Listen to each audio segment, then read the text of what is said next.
two big superstars for the Miami Heat arriving. First of all, LeBron James coming through. He is all business. The Heat with 3 days off after Game 2, so LeBron ready to go. Dwayne Wade as well. He got here shortly after LeBron came out on the court, took his jump shots pregame, and D. Wade focused and ready as the Heat look to take a 3-0 series lead, a commanding lead in this best-of-7 series. James to the basket, draws the foul and one. The Heat opened the series with a bang, starting strong and holding on to beat the Celtics 99-90, with the Celtics double-teaming LeBron James. Wade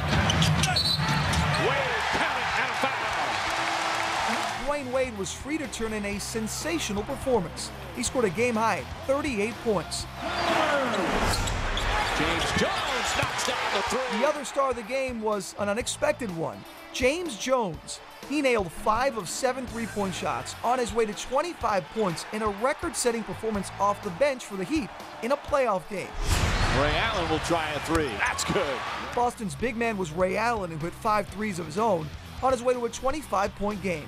But it wasn't enough, as the Celtics were totally outplayed and out-hustled by the Heat.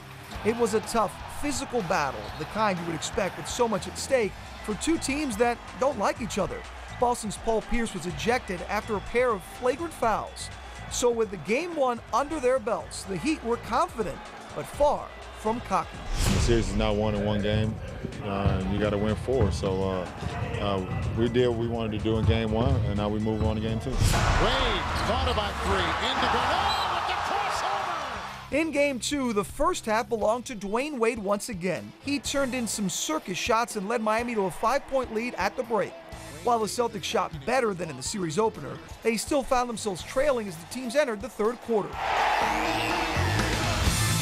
In the second half, though, it was time for LeBron James to take over. Oh, what a move by James! James hit back-to-back three-point shots as the Heat opened up the lead. James another 3. Then he took it hard to the basket. LeBron wound up with 24 points in the second half and totaled 35 for the game. After Boston rallied to tie the game at 80, the Heat went on an impressive 14-0 run, led by James' outstanding play. Heading to Boston, the Heat had a commanding 2-0 lead in their conference semifinal series. Regardless of what happens at the TD Garden tonight, the Heat will maintain their home court advantage. They will, but it's so much nicer to do if they win tonight, knowing even if they lose Game 4, they can go back home and clinch this series.